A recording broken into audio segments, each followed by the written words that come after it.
একটা জগদ্দল পাথর আমাদের বুকের উপরে ছিল। ১৫০০ বছর আগে ওয়াদানা আনকা বিজরাক আল্লাযী আনকাযা যহরাক, এই আয়াতটা আল্লাহ নাযিল করেছিলেন। নবীজিকে জানিয়েছিলেন, হে নবী, আইএমএ জাহিলিয়াতের যে বিশাল পাথর, যে বোঝা আপনার পিঠকে বাঁকা করে রেখেছে, আমি কি ওই পাথর সরিয়ে দেইনি? ১৫০০ বছর পর এই বাংলাদেশের মুসলমানদের বুক যে পাথরের কারণে কষ্টে জর্জরিত ছিল, এমনকি আল্লামাহুল খালাকাল ইনসান, আল্লামাহুল বায়ান, মানুষ আমি বানিয়েছি, কথা বলার যোগ্যতা আমি দিয়েছি, সেই কথা বলা পর্যন্ত আমাদের স্তব্ধ করে দিয়েছিল। তাদের থেকে আল্লাহ রাব্বুল আলামিন বিশাল পাথর নামিয়ে নিয়ে আমাদেরকেও মনে হচ্ছে স্মরণ করাচ্ছেন, হে উম্মতি মুহাম্মদী, আমি তোমাদের ওপর থেকে আমি জাহিলিয়াতের পাথর নামিয়ে দেইনি। ১৫০০ বছর আগে ছিল আইএমএ জাহিলিয়াত, আরে ১৫.৫ বছরে আমরা পার করলাম আমি জাহিলিয়াত। একেবারে খাপের খাপ মিলিয়ে গিয়েছিল। কঠিন অবস্থা পার করেছি না বলেন তো? কথা বলতে পারতাম আমরা, কণ্ঠরুদ্ধ করে রেখেছিল। এ কঠিন অবস্থার পরে আল্লাহ জালেমদের কিছু দৃশ্য আমাদেরকে দেখিয়েছেন, যেটা লূত নবী আলাইহিস সালামের জামানায় দেখিয়েছিলেন। আল্লাহ রাব্বুল আলামিন বলেন, ওয়া মাকারু মাকারা ওয়া মাকারনা মাকারা ওয়া হুম লা ইয়াশউরুন। সূরা নমলের 50 নম্বর আয়াতে আল্লাহ বলেন, ওয়া মাকারু মাকারান, ষড়যন্ত্র করেছিল ওরা। এই মাকরন শব্দের ব্যাখ্যায় আমি তাফসিরে দেখেছি, সূরা ইব্রাহিমের ভেতরে আল্লাহ ব্যাখ্যাটা দিয়েছেন। আল্লাহ পাক বলেন, ওদের ষড়যন্ত্র এমন কঠিন অবস্থা ধারণ করেছিল যে পাহাড় পর্যন্ত সরে যাবে। মাকার না, আমি আল্লাহ নিজে এবার কৌশল করলাম। শব্দ কিন্তু একই। কাফেরদের বেলায় আল্লাহ বললেন ষড়যন্ত্র, দুর্বিসন্ধি, আর আল্লাহ নিজের ক্ষেত্রে যখন ব্যবহার করলেন, বাংলা অর্থ দাঁড়িয়েছে কৌশল। আল্লাহ বলেন পরের শব্দটা মাকরান, আমি এমন কৌশল করেছি, ওয়া হুম লা ইয়াশউরুন, তারা কিছুই টের পায়নি। ফানজুর কাইফা কানা আকিবাতু মাকরিহিম, নজর করে দেখেন হে নবী, ষড়যন্ত্রকারীদের সাথে আমি আল্লাহ কি আচরণ করেছিলাম, তাদের সাথে তাদের পরিণাম কি হয়েছে। আন্না দাম্মারনাহুম ওয়া কওমাহুম আজমাইন। আন্না, আল্লাহ নিজে বলছেন আমি নিজে করেছি। দাম্মারনাহুম, তাদেরকে ধ্বংস করেছি আমি নিজে। ওয়া কওমাহুম আজমাইন, এবং তাদের সকলকেই। এই আয়াতটা আমি ১৫০০ বছর পরে এ বাংলাদেশের সাথে মিলিয়ে দেখেছি, একেবারে খাপের খাপ মিলিয়ে যাচ্ছে। কিভাবে আল্লাহ তাদের ধ্বংস করলেন এর পরের আয়াতে একটি ইঙ্গিত দিয়েছেন, একটু ভালো করে খেয়াল করেন। আল্লাহ পাক বলেন, ফাতিল কাবয়তুহুম খাবিয়াতাম বিমা যালামু। ফা দিয়েছেন শুরু করার আগে, ফাতিলকা, এই সেই ঘর। বাইতন না দিয়ে বয়ুত বহু বচন দিয়েছেন। হোম মানে তাদের, তাদের এই যে ঘরগুলো আপনি দেখতে পাচ্ছেন, এই সেই ঘর। কোন ঘর? খাবিয়াতান, যেগুলো জনশূন্য করে দিয়েছি, ওজাড় গৃহ বানিয়ে দিয়েছি, সার শূন্য করে দিয়েছি। বিমা যালামু, তাদের জুলুমের কারণে। এখান থেকে কয়েকটা শিক্ষা আল্লাহ দিতে চান। পৃথিবীতে যারা জুলুম করে তাদের বাড়ি ঘরগুলো আল্লাহ সার শূন্য, ওজাড় গৃহ জনশূন্য করে দেয়। এখান থেকে আমাদের কি নেওয়া লাগবে? আগামীতে কোনো মানুষ যদি এই পৃথিবীর ময়দানে, এই চেয়ারে ক্ষমতায় বসে, তারাও যদি জুলুমের সাথে সম্পৃক্ত হয়, তাদেরও বাড়ি ঘরগুলো আল্লাহ ওজাড় গৃহ করে দেবে। আপনি দেখতে পাচ্ছেন না সারা দেশে আজ? আমার কুষ্টিয়ার হানিফ সাহেবের বাড়ির দিকে তাকান, এই 3 মাসে যে অবস্থা আল্লাহ বানিয়েছে, আমার মনে হচ্ছে এখন জাতীয় টয়লেট। কি কথা বলছেন এখন? গত 3 দিন আগে আমি ছিলাম দিনাজপুরে। ওখানে যিনি ছিলেন ওনার নাকি টর্চার সেল ছিল ওনার ঘরের নিচে। আল্লাহ ওই বাড়িটাকে এখন এমন উজাড় গৃহ বানিয়েছে, মানুষ দলবদ্ধ হয়ে টয়লেট করতে যায়। একা একা যাওয়ার কথা, 3-4 জন যাচ্ছে, চারিদিকে মুখ করে সব প্রসাব করছে, মনে হচ্ছে যে জামাতবদ্ধ হয়ে প্রসাব চলছে।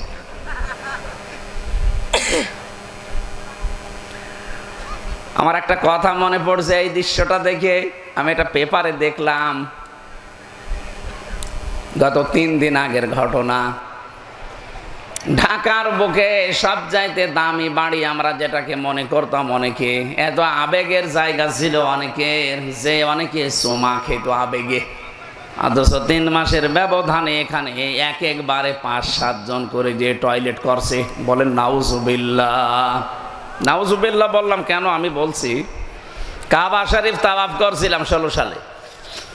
শেষ করার পরে ওই যে উপর দিয়ে ঘুরছিলাম, হঠাৎ দেখি আমার পেটে যন্ত্রণা ব্যথা করছে।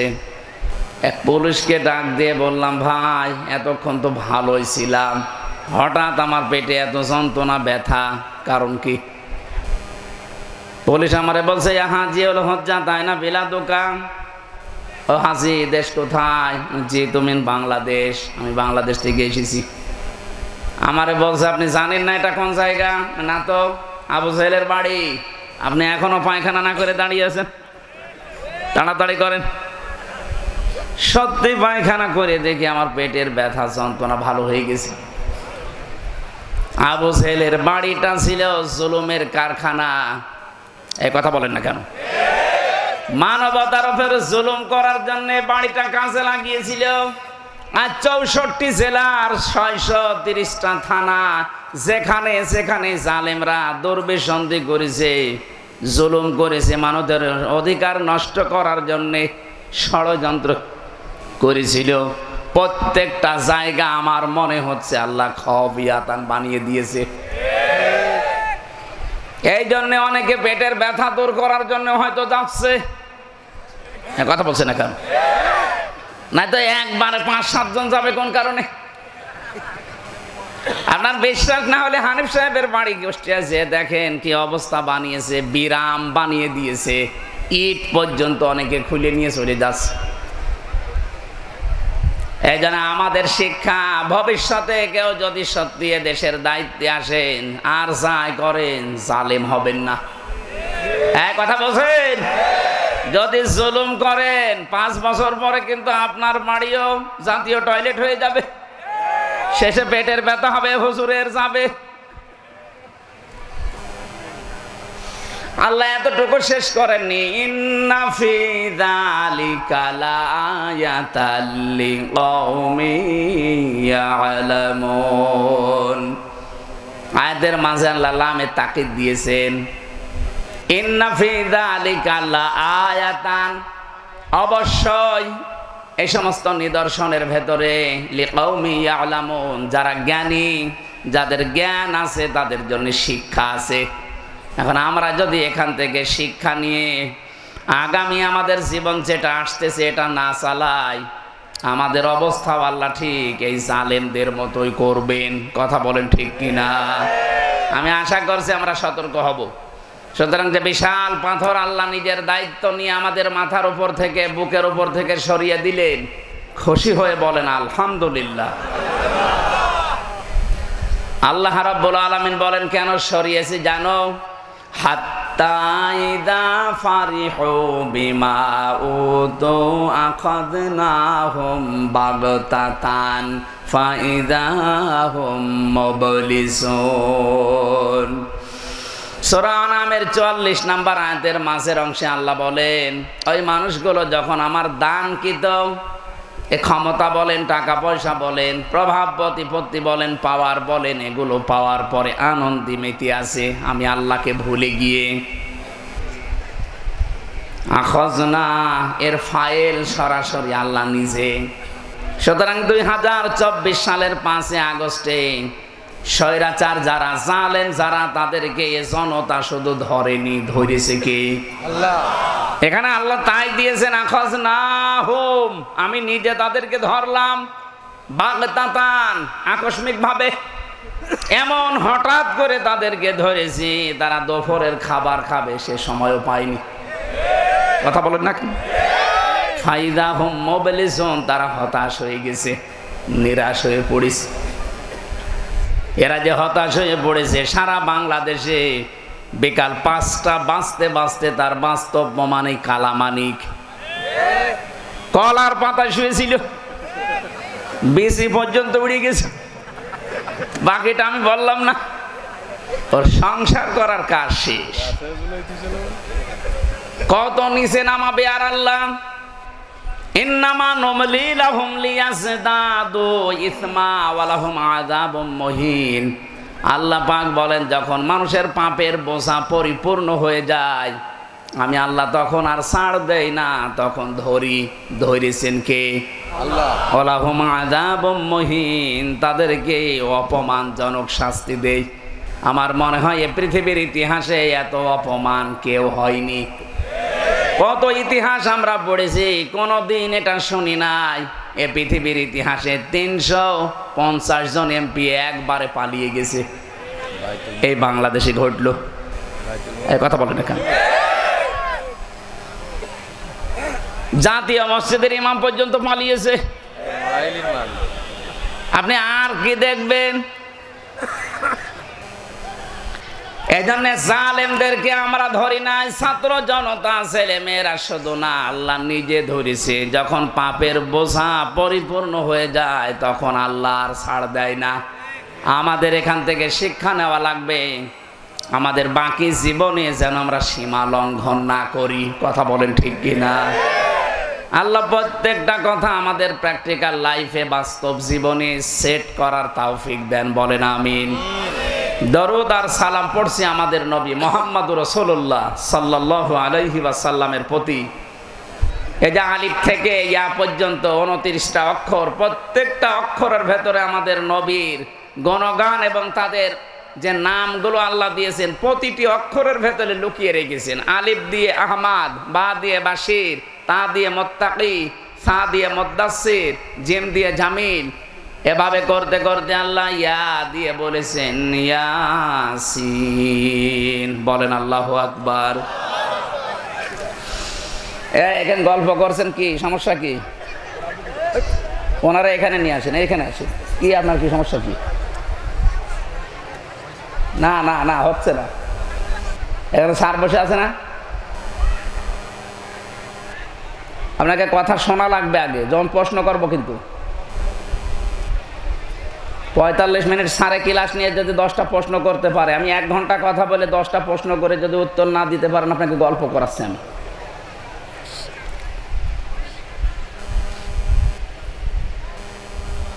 নড়াইলবাসী তাফসিরে কাবির থেকে বলছি, আল্লামা ফখরুদ্দীন রাজি রহমতুল্লাহ আলাইহি এই যে ইয়াসিন এই শব্দের ব্যাখ্যা দিয়েছেন। তিনি বলেন, আল্লাহ পাক নবীজিকে প্রতিটি অক্ষরে অক্ষরে তার গুণগান, তার নামের প্রশংসা জানাতে শেষ অক্ষরে এসে জানিয়েছেন ইয়াসিন, হে নেতা। আল্লাহর ঘোষণা দেওয়া নেতা এই দুনিয়ায় মাত্র একজন। কয়জন? ইয়া হরফে নেদা, ইয়া মানে হে, সিন মানে সাজ্জেদ। তাফসিরে কাবিরে 5টা অর্থ আমি পেয়েছি সিনের। সিন মানে সাজ্জেদুল আলামিন, সিন মানে সাজ্জেদুল বাশার, সিন মানে সাজ্জেদুল কাওনাইন, সিন মানে সাজ্জেদুল আম্বিয়া, সিন মানে সাজ্জেদুল মুরসালিন। প্রথম শব্দটার দিকে তাকান, সাজ্জেদুল আলামিন, আলম না। স্যার যে হিসাব দিচ্ছিলেন, এই পৃথিবীতে 800 কোটির উপরে মানুষ, 257টা রাষ্ট্র আছে, এই সব মিলে পৃথিবী। এর ভেতরে সব চাইতে বড় দেশ বাংলাদেশ। আপনি মানচিত্রের দিকে তাকাবেন, কলমের লিপের মতো মনে হবে। আমি কয়েকদিন আগেও মালয়েশিয়া ছিলাম, বাংলাদেশের চাইতে ওই দেশটা 8 ডবল বড়। এই দেশ ঘুরতে আমার জীবনে পানি শেষ হয়ে যাচ্ছে। মালয়েশিয়া মাত্র 6 দিন না 7 দিনে পুরাটা ঘুরতে আমার জীবন শেষ হয়ে গেছে। তাও তো উন্নত দেশ অনেক। তাহলে এই দেশের চাইতে অত বড় 8 ডবল, সৌদি আরব এ দেশের চাইতে 14 ডবল, এই যে পাশের রাষ্ট্রে ভারত এই দেশের চাইতে 29 ডবল, আমেরিকা আমাদের চাইতে 59 ডবল। 59টা বাংলাদেশ পাশাপাশি রাখলে যত বড় হবে এক আমেরিকা একাই অত বড়। তাহলে বিশাল পৃথিবীতে 257টা রাষ্ট্র, জাতিসংঘের আন্ডারে আছে 95টা মাত্র। আপনি পৃথিবীর যে জায়গায় বাস করেন, আপনার জন্য ইয়াসিন হে নেতা এই শব্দটা কার্যকর করা লাগবে। নেতা হিসাবে, আদর্শ হিসাবে মুহাম্মদুর রাসূলুল্লাহ বাদ দিয়ে কাউকে মানতে পারবেন না। আমার কথা যদিও নরম ভাষায় বললাম, কত দূর গেছে যাদের মাথায় মগজ আছে টের পাচ্ছেন। যদি বলেন না আমি বাংলাদেশে থাকি না, আমি থাইল্যান্ডে থাকি, ওইটাও তো 257টার ভেতরে আছে। এই কথা বলে না কেন? কেউ যদি বলে না এই 257টা দেশের আমি কোনো জায়গায় থাকি না, কোথায় থাকেন? চাঁদের দেশে, তো ওইটাও তো আর এক জগৎ। মঙ্গল গ্রহে থাকি, ওইটাও আর এক জগতে। সব মিলেই আলামিন, সব মিলে কি? তাহলে যেখানেই থাকবেন এতানাজ্জালুল আমরু বাইনাহুন্না, প্রতিটি জায়গায় আল্লাহর বিধিবিধান নাজিল হচ্ছে। যেখানেই বাস করেন না কেন, আপনার আদর্শ, আপনার নেতা যদি মুহাম্মদুর রাসূলুল্লাহ বাদ দিয়ে অন্য কেউ হয়ে দাঁড়ায়, আপনি বিশ্বাস করতে পারেন আপনি আল্লাহর ঘোষণা মানেন না। কথা বলেন না কেন? এই শব্দটা বারবার উচ্চারণ করছি আমি খেলা করার জন্য না, আমার শিক্ষা আছে এখানে। অনেকে মনে করে নেতা বললেই মনে হয় আমাদের মতোই পাতি নেতা।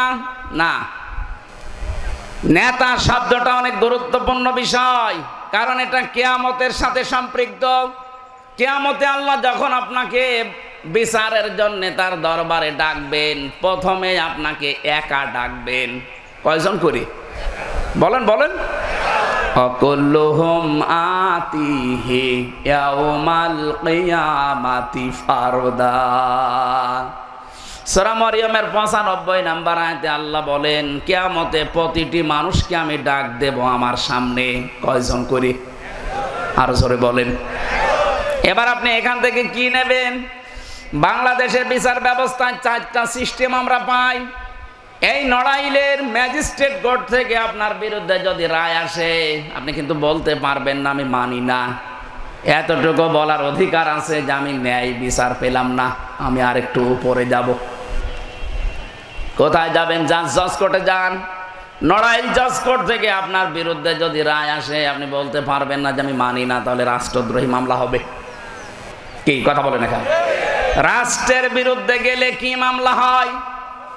রাষ্ট্রদ্রোহী। এই কথা বলেন, আরো জোরে বলেন। রাষ্ট্রদ্রোহী যারা, তাদের কোনো ধর্ম নেই। আপনি শুনতেছেন না? রাষ্ট্রদ্রোহী যারা, এই দেশের বিরুদ্ধে যারা, তাদের কোনো ধর্ম আছে? আজ বিভিন্ন ধর্মের নাম নিয়ে রাষ্ট্রদ্রোহী কাজ করে অনেক মানুষ ছাড় পাওয়ার চেষ্টায় আছে। এই যে চিন্ময় কুমার দাস, উনি আজ একটা ধর্মের নাম নিয়ে ইসকন বলেন আর হিন্দু ধর্ম বলেন, যে ধর্মই বলেন, রাষ্ট্রদ্রোহী কাজ যারাই করবে তাদের কোনো ধর্ম নেই। কালকে প্রধান উপদেষ্টার সাথে আমির জামাত যে বৈঠক করেছিলেন, তার শেষ কথা এটা ছিল যে রাষ্ট্রদ্রোহী যারা, তাদের কোনো ধর্ম নেই। বিচার যেভাবে করা লাগে রাষ্ট্রের বিধানে আপনাকে করা লাগবে। মাওলানা মামুনুল হকের মাথায় যদি দড়ি দিয়ে বেঁধে নেওয়া যায়, আমির হামজার মাথায় যদি দড়ি দিয়ে বেঁধে নেওয়া যায়, আল্লামা দেলাওয়ার হোসাইন সাইদির মাথায় যদি দড়ি বাঁধা যায়, তো কি হয়েছে চিন্ময় সাহেব? রাষ্ট্রের বিরুদ্ধে গেলে তার কোনো ধর্ম নেই। এই কথা বোঝেন? মামলা হয়ে যাবে কিন্তু আপনার বিরুদ্ধে রাষ্ট্রদ্রোহী। আমার বিরুদ্ধে হয়েছিল এইটা, এই জন্য আমার মাথায় দড়ি দিয়েছে। একই কাজ যদি এই বাংলাদেশে কেউ করে, তার মাথায় আপনি দড়ি না দিয়ে ডাব খাওয়াবেন, একে কি মামা বাড়ি পেয়েছেন?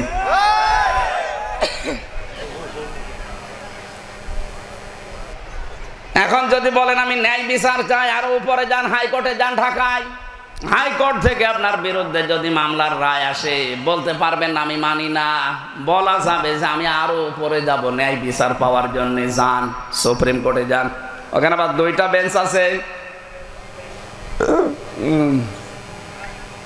সুপ্রিম কোর্ট থেকে বাংলার প্রধান বিচারপতি এখন যিনি আছেন, উনি যদি আপনার বিরুদ্ধে একবার রায় দিয়ে দেয়, আপনি না, আপনার বাবা না, এদেশের 18 কোটি মানুষ মেনে নিতে বাধ্য। যদি না মানেন, হয় দেশ থেকে তাড়িয়ে দেবে, নাই তো জেলখানায় দেবে। এক কথা বলছেন না কেন? কি বললাম বলেন তো? এখানে যে 4টা ধাপ পেলেন বিচারের, কিয়ামতে আল্লাহ যে বিচার ব্যবস্থা সাজাবেন, ওখানেও ধাপ বানাবেন 1, 2, 3টা। প্রথম নাম্বারে আপনাকে আল্লাহ একা ডাকবেন বিচারে, কেউ থাকবে না। রব্বুল আলামিন বলেন, একা একা ডাক দিয়ে জিজ্ঞাসা করা হবে তোমার জীবন সম্পর্কে।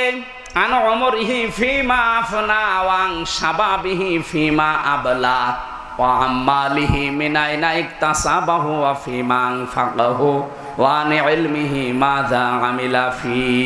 মুত্তাফাকুন আলাইহি। একটা জীবন দিয়েছিলাম 70, 80, 90 বছরের। ও নড়াইলবাসী, আল্লাহ কিন্তু নিজে আপনাকে একা দাঁড় করাবেন, কেউ থাকবে না আশপাশে। কোন কোন তাফসিরে পেয়েছি আল্লাহ নিজে ঘিরে নেবেন আগে। এটা আলেমদের ক্ষেত্রে, যারা জ্ঞান অনুযায়ী আমল দুনিয়ায় করেছে, করে না, এরকম আলেম যারা, তাদেরকে আল্লাহ ঘিরে নেবেন। সূরা ইনশিকাকের তাফসিরের ভেতরে, তাফসিরে হাক্কানিতে আছে, আল্লাহ নিজে চাদর দিয়ে কুদরতি ভাবে ঘিরে নিয়ে বলবেন, বল এটা করেছিস কিনা। ফাসাউফা ইউহাসাবু হিসাবান ইয়াসিরা। এই যে হিসাবান ইয়াসিরা, এই শব্দের ব্যাখ্যায় মুফাসসির বলেন, সহজ হিসাব কাকে বলে জানো? কিয়ামতে আল্লাহ যদি তাজুল সাহেবকে মাফ করতে চান, এই চাদর দিয়ে ঘিরে নিয়ে বলবে, তাজুল বল তুই এগুলো করেছিস। হিসাব দেওয়ার জন্যে, যেহেতু ওনার হাত, পা, চোখ, কান, মুখ সব সাক্ষী দিচ্ছে। যে জমিনে দাঁড়িয়ে আছে, জমিন পর্যন্ত সাক্ষী, কাঁধের উপরে 2 জন সাক্ষী বসে আছে। এমনকি কিতাবটা সামনে দিয়ে বলবেন, এই যে কিতাব, ইকরা কিতাবাকা কাফা বিনাফসিকা আল-ইয়াওমা আলাইকা হাসিবা। এটা পড়ে দেখ, তোর জীবন সব এখানে লেখা আছে। তোর 70, 80, 90 বছর যা করেছিস, হিসাব কিভাবে কি করবি, জান্নাতে না জাহান্নামে, এটাই সব পেয়ে যাবি। চিন্তা করবে আল্লাহ, কিছুই তো অস্বীকার করার কায়দা নেই, কারণ আমার মনের খবর পর্যন্ত তুমি জানো। আমি যে চোখ টিপ দেই, কোন নজরে, কোন কারণে চোখ টিপ দিয়েছি, এইটা পর্যন্ত জানে কে? আরো জোরে বলেন। বাধ্য হয়ে তাজুল সাহেব যদি স্বীকার করে, আল্লাহ আমার ভুল হয়ে গেছে, মুফাসসির বলেন, বান্দা যখন বলেন আল্লাহ আমার ভুল হয়ে গেছে, আল্লাহ পাক বলেন আমার রহমতের জরিয়ার ভেতরে, দরিয়ার ভেতরে জোশ পয়দা হবে। আমি শেষ পর্যন্ত বলবো, যা তোরে মাফ করে দিলাম। এটার নাম হিসাব ইয়াসির। কিয়ামতের দিন আজ যারা মানুষকে মিথ্যা কথা জানিয়েছেন যে কিয়ামতে এক একজন পীর সাহেব লক্ষ লক্ষ মুরিদ নিয়ে উঠবে, এটা মিথ্যা কথা। আপনাকে সর্বপ্রথম বিচারের কাঠ গড়ায় দাঁড় করাবে আল্লাহ কয়জন করে? বলেন বলেন। আপনার এখন ভাবার বিষয়, আমি তো একা দাঁড়িয়ে আছি, আমি যা করছি এবং করেছি এটা নিয়ে যদি সত্যি দাঁড়াই, আমার এই 50 বছরের বয়সের হিসাব আমি আসলেই দিতে পারবো তো? এইটার জন্যই তো মাহফিলে আসা। আপনার অনুভূতিতে যদি এখনো আঘাত না লাগে, তো 1 বছর পরে একদিন না, প্রতিদিন এরকম অনুষ্ঠান হলো, আপনার কিছু হবে না। সুতরাং আজকে থেকে সিদ্ধান্ত নিয়ে যাওয়া লাগবে, আল্লাহ আমি যা করছি এটা তোমার সামনে দাঁড় করিয়ে জিজ্ঞাসা করলে আমি আবার বলতে পারবো তো? এখান থেকে প্রমাণ হচ্ছে কারো উপরে ভরসা করে কোনো লাভ নেই। নিজের জীবনের দিকে তাকাবেন, একা একা আপনি দাঁড়াবেন আল্লাহর সামনে। বিচারের দ্বিতীয় ব্যবস্থা, এইটার জন্য আমি এই পর্যন্ত এসেছি। কিয়ামতে আল্লাহ কিন্তু এবার আর আপনাকে একা ডাকবে না, এবার ডাকবে ইয়াউমা নাদউ কুল্লা উনাসিম বিইমামিহিম। সূরা বনী ইসরাঈলের ৭১ নম্বর আয়াতের প্রথম অংশে আছে আল্লাহ পাক বলেন কিয়ামতে প্রতিটি মানুষকে আল্লাহ এবার ডাক দেবে তার নেতার সাথে। কার সাথে বলেন বলেন? নড়াইলবাসী রাজনীতি মনে না করে একটু নিজের সাথে মিলান তো। আপনি যে নেতাকে মেনে চলেন, যার আদর্শের নাম বলে আপনি স্লোগান দেন, ওই লোকটা যদি কিয়ামতে আপনার সামনে থাকে, আপনার কি মনে হয় যে আল্লাহ আপনাকে মাফ করবে? ও বলছেন না, ও তো ধরা খাবে। হ্যাঁ, এখন যদিও বলেন না মাফ করবে না, ও ধরা খাবে না। আমরা যেন অন্তত ওর মতো ধরা না খাই। আজকে থেকে দেখা লাগবে যেই লোকটা আল্লাহ রাসূলকে মেনে চলে সেই লোকটাকে মানা ফরজ, যে মানে না তাকে মানা হারাম। নবীজি তো জীবনে ২-১ দিন বিড়ি খেয়েছেন, একটু লাল পানি খেয়েছেন? বলেন। আপনি নেতা মানেন এমন মানুষকে যে হুকা পর্যন্ত খায়, বিড়ি তো বাদ দিলাম, এমনকি লাল পানিও খায়। কি এমন নেতার আদর্শ আপনি অনুসরণ করেন, রাত ৯টার পরে ঠিক মতো যার পা মাটিতে পড়ে না, রিকশায় করে বাড়ি নিয়ে যাওয়া লাগে। এমনকি রিকশা থেকে বাড়িতে নামিয়ে দেবেন, যতটুকু রাস্তা হেঁটে গিয়ে যদি গাছের সাথে ধাক্কা লাগে বলে মিয়া ভাই সাইড দেন, আর কতক্ষণ দাঁড়াবো।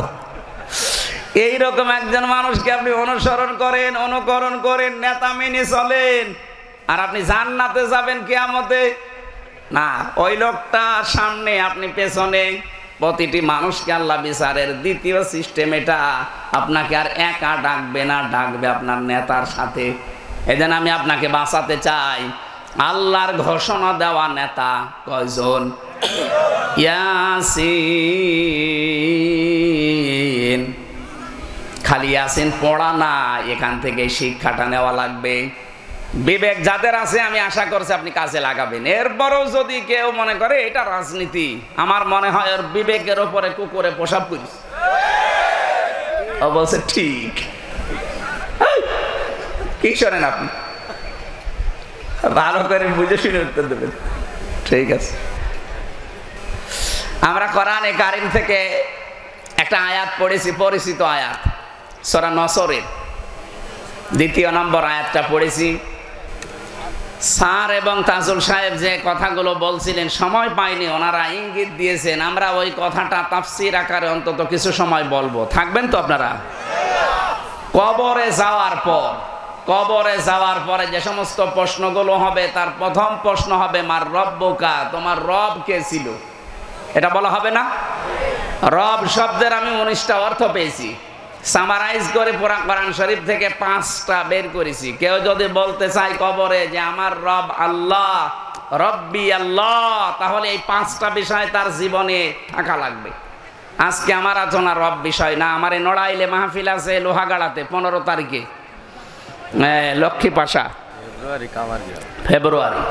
ওখানে রাতের বেলা মাহফিল আছে, মন মতো সময় পাওয়া যাবে।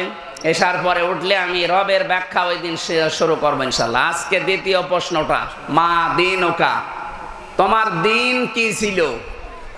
দিন মানে যে এখন যেটা দিন আছে এই দিন, বলেন।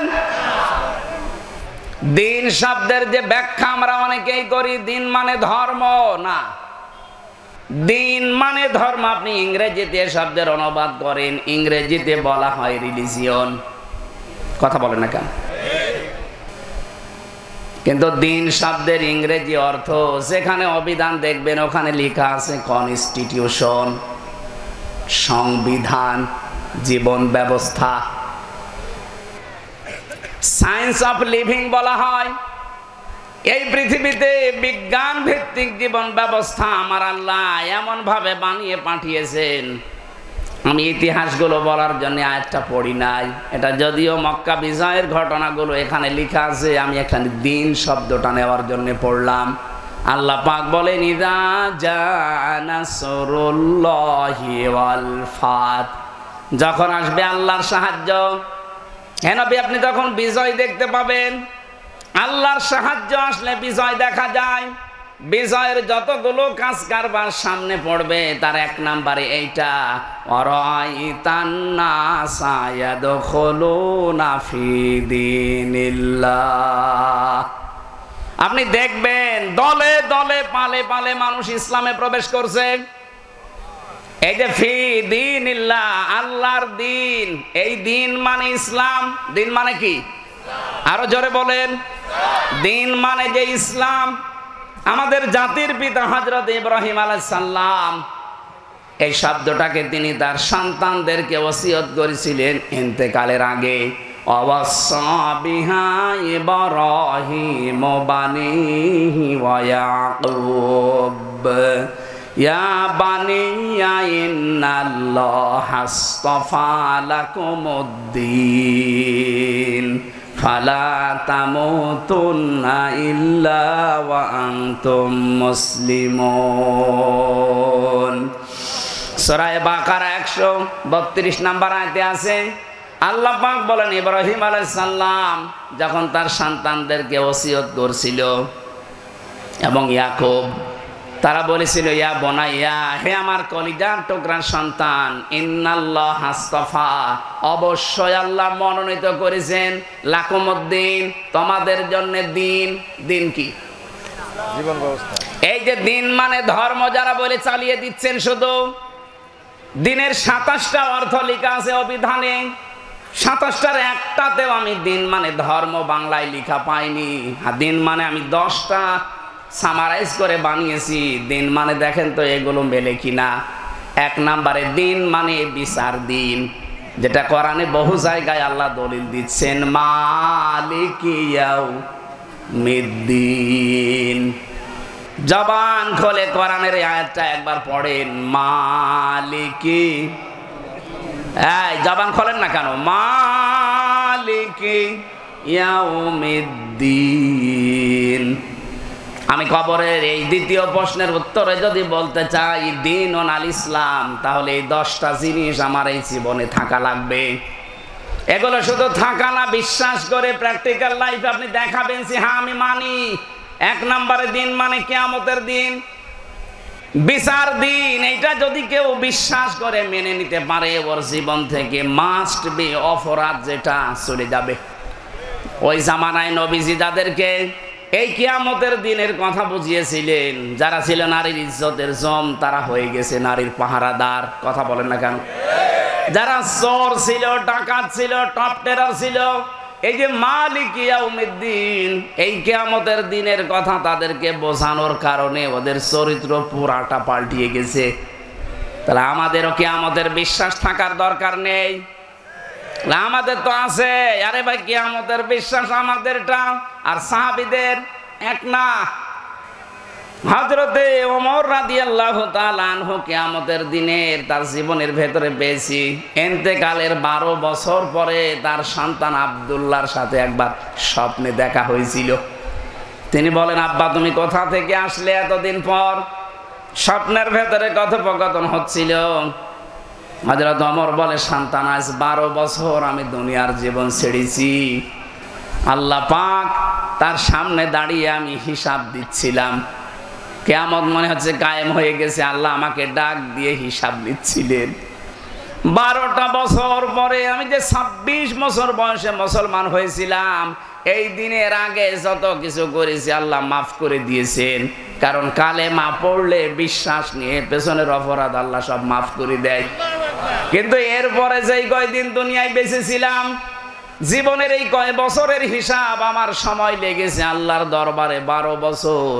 শেষ পর্যন্ত আল্লাহ পাক আমাকে ডাক দিয়ে বলে, ওমর তোমারে মাফ করে দিলাম। আমি আল্লাহর কাছ থেকে ক্ষমা পেয়ে জান্নাতের নহর থেকে গোসল করে এখন এই জান্নাতের পোশাক পরে জান্নাতে যাচ্ছি। ও নড়াইলবাসী, এটা যদিও দুর্বল, সনদটা আমি শিক্ষার জন্য বলছি। বলেন তো, হযরত ওমরের মতো মানুষ যিনি জান্নাতের সার্টিফিকেট দুনিয়াতে জিন্দা অবস্থায় পেয়েছিলেন যে তুমি জান্নাতি, আকাশের তারকার চাইতে যার দুনিয়ায় নেকির কাজ বেশি, এই মানুষটার যদি 12 বছর লাগে তারপরও আল্লাহ মাফ করে দেয়, এ নড়াইলের আমরা যারা আছি আমাদের কত বছর লাগতে পারে বলেন তো? আমাদের কোনো গ্যারান্টি আছে? এমনকি জাহান্নামে যাবো সেই গ্যারান্টিও নেই। এই গ্যারান্টি আছে? এই জন্য আমার কিয়ামতের দিনের বিশ্বাস এবং বাস্তবতা দেখাতে হবে, তাহলে মরণের পরে বলতে পারবেন দীনুল ইসলাম। 2 নম্বরে আনুগত্য। হযরত ইব্রাহিম আলাইহিস সালাম যেটা দেখিয়েছিলেন, ইয ক্বালা লাহু রাব্বুহু আসলিম ক্বালা আসলামতু লিরাব্বিল আলামিন। গাছের মাথায় বসে কোড়াল দিয়ে কাঠ কাটছিলেন, আল্লাহ পাক বলেন আত্মসমর্পণ করো, আনুগত্য করো আমি আল্লাহর কাছে। হযরত ইব্রাহিম সঙ্গে সঙ্গে বলেছিলেন আমি আত্মসমর্পণ করলাম ওই মহান রব্বুল ইজ্জাত ওয়াল জালালের কাছে, যিনি সমস্ত বিশ্ব জগতের মালিক।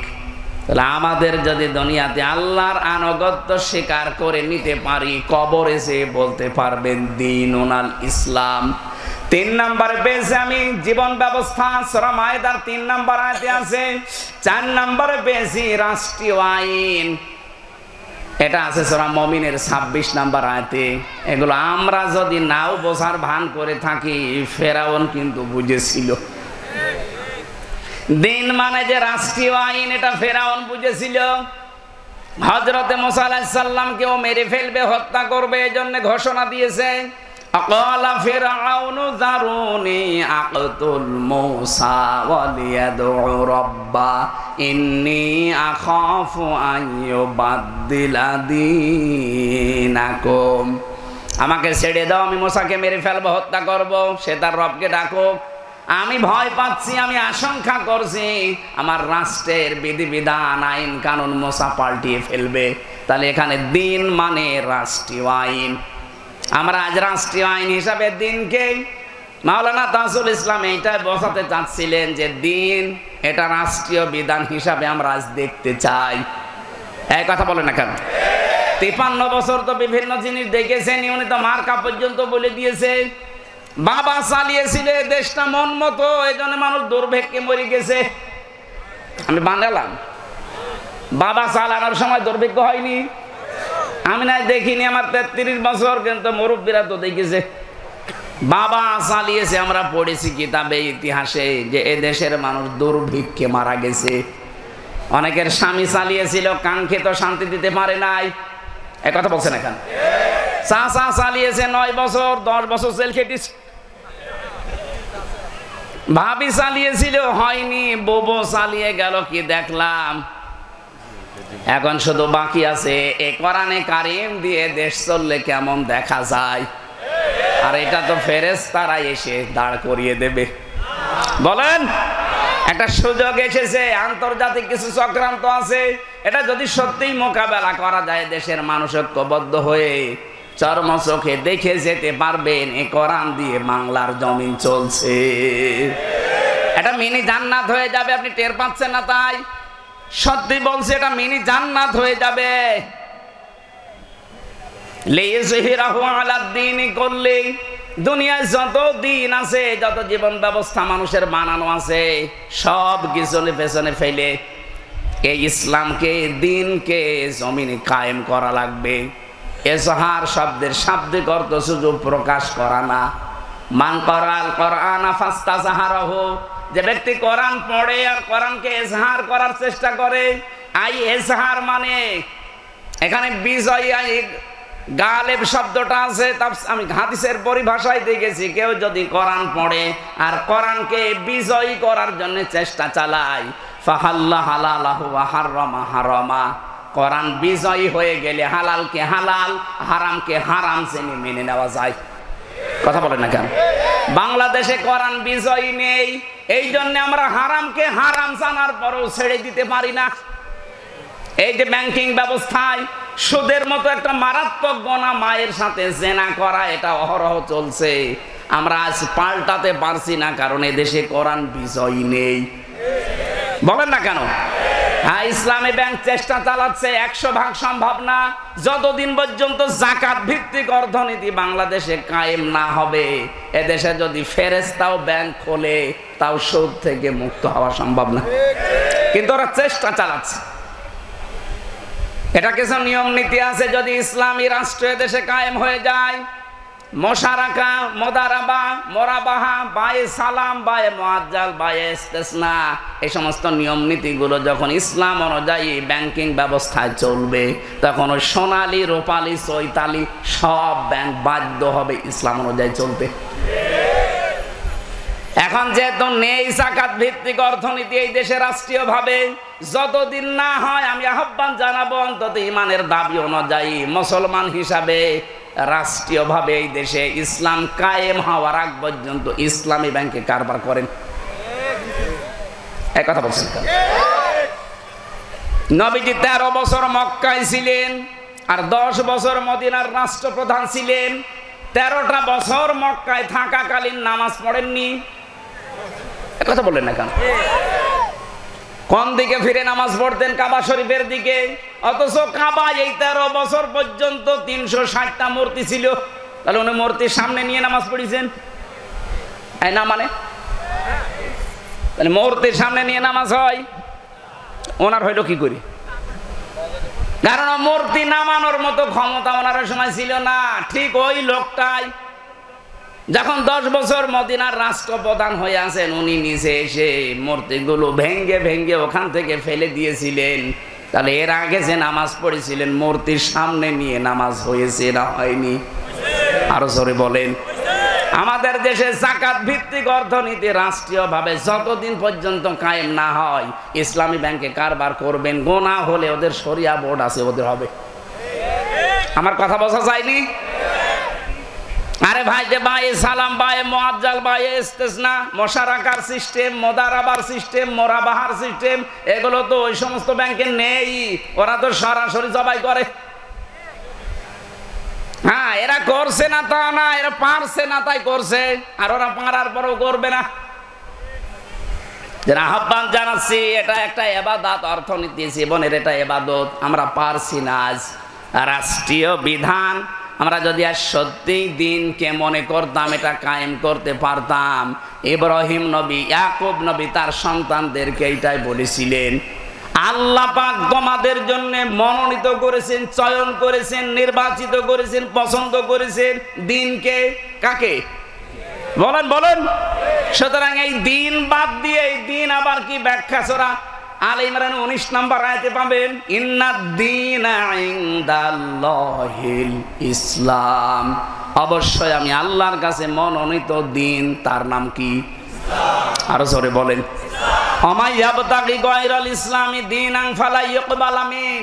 দুনিয়াতে ইসলাম বাদ দিয়ে যদি অন্য কোনো দিন জীবন ব্যবস্থা কেউ মেনে চলতে চায়, ফালা ইউকবাল মিন, ওর জীবনের কোনো কিছু আল্লাহ কবুল করছে না, করবেও না। এতটুকু আল্লাহ শেষ করেননি, ওহুয়া ফিল আখিরাতি মিনাল খাসিরিন। সবচাইতে বড় ক্ষতিগ্রস্ত হবে লোকটা আখিরাতে। এজন্য আমাদের এই দুনিয়া যাই হোক, আখিরাত যেন ক্ষতিগ্রস্ত হয়ে না যায়। জীবন ব্যবস্থা হিসাবে, রাষ্ট্রীয় আইন হিসাবে আমরা ইসলামকে, দিনকে দেখতে চাই। এটা যদি কেউ রাজনীতি মনে করেন, হ্যাঁ এটাই আমাদের রাজনীতি, কথা বলুন।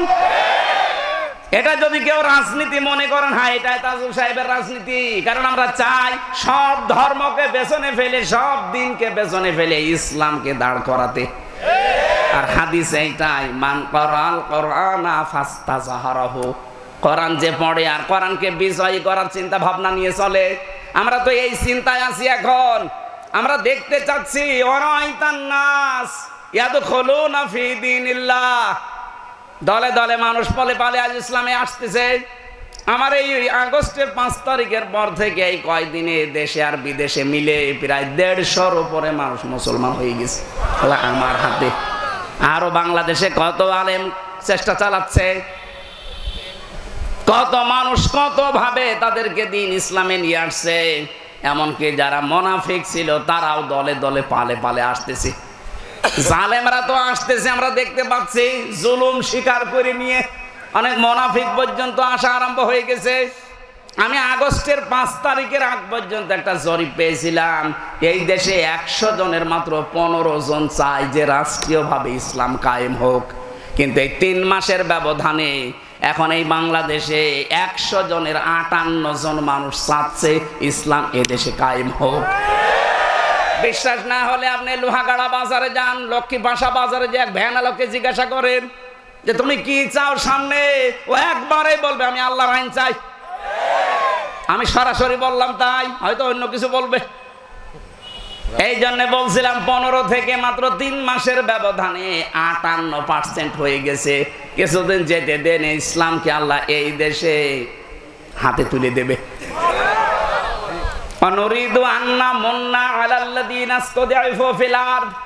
ওই জামানায় ফেরাউন একটা দলকে দুর্বল করে, কোণঠাসা করে, ছোট করে, নিম্ন করে, অপদস্থ করে রাখতে চেয়েছিল। আল্লাহ পাক বলেন নুরিদু আন্না মুন্না, আমি আল্লাহ নিজে ইচ্ছা করলাম, আমি আল্লাহ একটা আশা করলাম যে তাদের উপর আমি মনন করি। মনন মানে অনুগ্রহ করা। ওই সেই দলকে তারা দুর্বল করে রেখেছিল ফেরাউন, ওই দলকে আমি আল্লাহ মনন করলাম, অনুগ্রহ করলাম। আলাল্লাযীনা ইসতাদঈফু ফিল আরদ, জমিনের উপরে ফেরাউন যাদেরকে দুর্বল করে রেখেছিল, ওয়ানাজআলাহুম আইম্মাতান, জাতির নেতা আমি তাদেরকে বানিয়ে দিলাম। আমার তো মনে হচ্ছে আগস্টের 5 তারিখের পর থেকে ঠিক এই আয়াতটা বাংলাদেশে মিলে যাচ্ছে। আল্লাহ যেন এই দুর্বল, এই অসহায় কোণঠাসা মানুষদেরকে আজ জাতির ইমাম, জাতির নেতা বানিয়ে দিচ্ছে। ওয়ানাজআলাহুমুল ওয়ারিসিন, জমিনের ওয়ারিস বানাবো তাদেরকে। এর পরের আয়াতটা আরো সুন্দর, অনুমাক্কিনা লাহুম ফিল আরদ, তাদেরকে আমি জমিনের শাসন ক্ষমতা দেব। কেন দেব বলেন তো? অনুরিয়া ফিরাউনা ওয়া হামানা ওয়া জুনুদাহুমা, আমি আল্লাহ নিজে দেখাতে চাই অনুরিয়া ফিরাউনা, ফেরাউনকে, হামানকে আর তাদের দল বলকে, তাদের সৈন্য সমর্থ যারা আছে তাদেরকে, মিনহুম মা কানু ইয়াহজারুন, তারা যে বিষয়টা সবচাইতে বেশি ভয় পেত এই 53.5 বছরে, সবচাইতে বেশি ভয় যাদেরকে পাওয়া হয়, সবচাইতে বেশি ভয় এই 53.5 বছরে জালেমরা, মুনাফিকরা, সন্ত্রাসী যারা, তারা সবচাইতে বেশি ভয় পেয়েছে। বিশেষ করে ফেরাউন, হামান আর ওর মন্ত্রী পরিষদ দলের লোকজন, ওরা সবচাইতে বেশি ভয় পেয়েছে। না জানি মুসা নবী আবার চলে আসে কিনা। আমার তো মনে হচ্ছে 53.5 বছরের অবসান এখন ঘটতে যাচ্ছে। কারণ এটা ঘটাচ্ছে কে? অনুরিয়া ফেরাউনা, আমি ফেরাউনকে দেখাবো। ফেরাউন যেহেতু চলে গেছে, প্রেতাত্মা আছে, তাদেরকে আল্লাহ দেখাবে। আল্লাহর ওয়াদা মিথ্যা হবে? সুতরাং যাদেরকে এই দেশে দুর্বল করে রেখেছিলেন, আল্লাহ তাদেরকে দিয়ে রাষ্ট্র চালাবে। এই জন্য আফওয়াজা, দলে দলে, আজ দলে দলেই মানুষ আসতেছে। এখন আর দেখা দেখি নেই, দলে দলে মানুষ আসতেছে। এই জন্য কবরে যাওয়ার পরে যদি সত্যি আপনি বলতে চান দিন অনাল ইসলাম, কমপক্ষে 10টা জিনিস আপনি দুনিয়ায় দিন হিসাবে মানবেন। 5 নম্বরে মানবেন দিন মানে ইবাদত, এটা সূরা রুমের 30 নম্বর আয়াতে আছে। 6 নম্বরে দিন মানে মুখ ফিরানো, এটা সূরা নিসার 45 নম্বর আয়াতে আছে। 7 নম্বরে স্থায়ী শান্তি, এটা সূরা শুরা 13 নম্বর আয়াতে আছে। 8 নম্বরে শান্তির বাণী, 9 নম্বরে বিপ্লব, 10 নম্বরে অবশ্য করণীয় বিধান। এই 10টা বিষয় পড়া কোরআন শরীফ থেকে আমরা নোট করে পেয়েছি। কেউ যদি বলতে চায় যে দিন ও নাল ইসলাম, এই 10টাই তার জীবনে থাকা লাগবে। এখনো দুপুর বেলা আমি সেই সকাল 8:30টায় খাবার খেয়েছি, এখনো খাইনি, তার মানে আমার খাওয়া লাগবে। খাবার খেয়ে দরকারে আমার আবার তুলে দিন। আমার মা বোন যারা এসেছেন, সম্মানিত মা বোনেরা, আপনারা আমি জানি বিভিন্ন জায়গায় বসে আছেন, 4টা কাজ করবেন শুধু। ইদা নাজারা ইলাইহা সাররাতুহু, যখন স্বামী আপনার দিকে তাকাবে বাইরে থেকে এসে অভ্যর্থনা জানাবেন, খুশি করবেন। হয় হাসি খুশি দিয়ে, ব্যবহার আচার দিয়ে, সাজগোজ দিয়ে, দরকার হয় কাঁতুকুতু দেবেন। কি কথা বলছেন না কেন? আপনাদের এই ছোট্ট একটা কাজের কারণে আজ হাজারো মানুষ পরকীয়া প্রেম করে।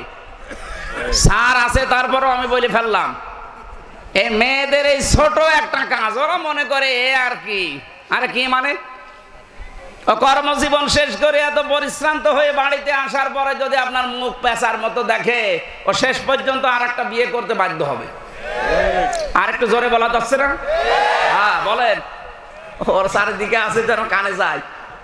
2 নাম্বার, ওয়াইদা গাবা আনহা হাফিজাতুহু, যখন স্বামী বাইরে যাবে নিজেকে হেফাজতে রাখবেন। নিজের সন্তান, নিজের সম্পদ, স্বামীর সম্পদ এবং নিজের শরীর, ইজ্জত সম্ভ্রম এগুলো হেফাজত করে রাখা লাগবে। যদি সত্যিই রাখতে পারেন খাদিজাতুল কুবরার সাথে জান্নাতে যেতে পারবেন।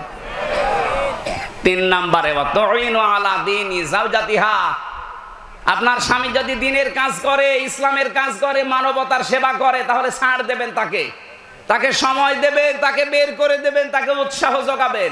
আজ হাজারো মহিলা এটা তো করে দূরের কথা আরো বাধা দেয়। এক কথা বলেন না কেন? এটা বলছে এই কারণে আমার ম্যাডাম যেন আর বাধা না দেয়। এটা রেকর্ড হচ্ছে তো। 4 নম্বরে স্বামীর জায়েজ হুকুম মানা লাগবে যদি আদেশ করে, আর স্বামী যেটা পছন্দ করে যদি জীবন থাকে মাস্ট বি মানাই লাগবে। আমি সহ যত স্বামী এখানে বসে আছে, প্রত্যেকটা স্বামী চায় আমরা যে আমার বিয়ের পরে আমার মা বাবা আমার সাথে থাকবে। এক কথা বলে না কেন? 100টার 98টা মহিলা এটা চায় না। চায় না কেন? কারণ ওকে খালি তালাতালি করে ওর মা আর ওর বড় বোন, বলে আর কতদিন একসাথে থাকবি, আলাদা হয়ে যা, আরামে খেতে পারবে। এক কথা বলেছে না কেন? এরকম দুর্বিসন্ধির ষড়যন্ত্র হয়, পরিবার নেই, এরকম শাশুড়ি আর বড় বোন যে ওখান থেকে পিন মারে। কারা কারা আছেন হাত তোলেন তো। আপনারা না, ওদের বলছি, ওরা হাত মারে তো। সম্মানিত মা বোনেরা, শুধু নামাজ পড়া, রোজা রাখা আর কালো বোরকা পরা ইবাদত না, এই 4টা কাজ মাস্ট বি আপনার জীবনে থাকা লাগবে। তিরমিজি শরীফের হাদিস। আমি আবার বলছি, স্বামী তাকালে আনন্দ দেবেন, স্বামী বাইরে গেলে হেফাজতে রাখবেন নিজেকে, সম্পদকে। 3 নম্বরে স্বামীকে দিনের কাজে উৎসাহ দেবেন, বাইরে যেতে সাহায্য করবেন যদি দিনের কাজ মানবতার কাজ হয়। 4 নম্বরে স্বামী যদি জায়েজ কোনো হুকুম করে, পছন্দ করে, অবশ্যই মাস্ট বি আপনাকে মানা লাগবে। জান্নাতের 8টা দরজা আল্লাহর জন্য খোলা আছে আপনার জন্য। মরবেন, জান্নাতে চলে যাবেন। আল্লাহ আমাদের তৌফিক দিন। মেয়েদের কবরে যে যেন বলতে পারি দিন ওনাল ইসলাম। এই 10টা বিষয় আমি আর ব্যাখ্যা করতে আজকে পারছি না। রাতের বেলা মাগরিবের পরে যেহেতু ওখানে ওঠা লাগবে সেই শরীয়তপুরে ঘোষাইয়ের হাটে, আমি আজকের মতো শেষ করছি। আগামীতে কোনো জায়গায় আসলে রাতে আসবো। এটা আজকে সত্যিই বলছি, স্যারের সামনে আমার প্রতি জুলুম হয়ে গেছে। আমি আসলাম সেই চুয়াডাঙ্গা থেকে 2টা মাহফিল শেষ করে। আগামী থেকে আসলে আমরা কথা বলবো ইনশাল্লাহ। এক এক জেলায় 2-3টা করে অনুষ্ঠান নেব, রাতের বেলা কথা বলবো। আল্লাহুম্মা আমিন। আমার লিখিত বই ছিল 9টা বই লিখেছিলাম জেলখানা থেকে বের হওয়ার আগে আর পরে। এর মধ্যে একটা আছে আজকে এই যে গাড়িতে আছে, সৃষ্টি জগৎ নিয়ে লেখা। এটা কয়েকদিন আগে পাবলিশড হয়েছে, যাওয়ার সময় নিয়েছেন, কাজে লাগবে। আল্লাহুম্মা আমিন। লা হাওলা ওয়ালা কুওয়াতা ইল্লা বিল্লাহিল আলিয়্যিল আযীম। আস্তাগফিরুল্লাহাল্লাযী লা ইলাহা ইল্লা হু, লা ইলাহা ইল্লা আনতা সুবহানাকা ইন্নী কুনতু মিনাজ জালিমিন। আল্লাহ তাআলা নড়াইল জেলার লোহাগড়া থানা দিঘলিয়া নোয়াপাড়া নোয়াগ্রামের দিকে তাকাও। দিনের বেলা হাজারো কাজ বাদ দিয়ে দুপুরের খাবার আমরা অনেকে খাইনি, বসে আছি কোরআনের কারিম শোনার জন্যে। যতটুকু এলোমেলো ভাবে বলেছি, আল্লাহ তুমি আমাদেরকে মেনে চলার তৌফিক দাও। কবরে গিয়ে মা দিন ও ফেরেশতা বলার সঙ্গে সঙ্গে যেন দিন ওনাল ইসলাম বলতে পারি, সেই যোগ্যতা দুনিয়া থেকে অর্জন করার তৌফিক দাও। মা বোনদেরকে ওই 4টা কাজ তুমি জীবনে সেট করে দাও। এলাকায় মাটির নিচে যারা ঘুমিয়ে আছে ঈমান নিয়ে তাদের মাফ করে দাও।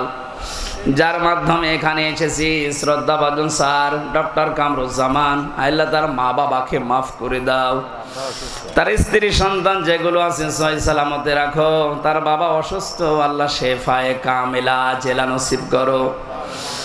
আল্লাহ তাআলা এখানে আমার আগে যারা কথা বলছিলেন, আমাদের শ্রদ্ধাভাজন বড় ভাই, আমাদের অভিভাবক মাওলানা তাজুল ইসলাম, মাওলানা হোসাইন সহ, মাওলানা মনিরুজ্জামান, মেহেদি হাসান সহ যত আলেম এখানে এসেছে, আলেমদেরকে আলেম হিসাবে কবুল করো। মঞ্চে বহু আলেম বসে আছে, আল্লাহ আলেমদেরকে আলেমের মর্যাদা দাও। আমি সহ যারা অসুস্থ আছি আমাদের শেফায়ে কামেলা জেলা নসিব করে দাও। কখন কার কাছে আজরাইল আসে জানি না। আজরাইল আসলেই যেন পড়তে পারি লা ইলাহা ইল্লাল্লাহু মুহাম্মাদুর রাসূলুল্লাহ।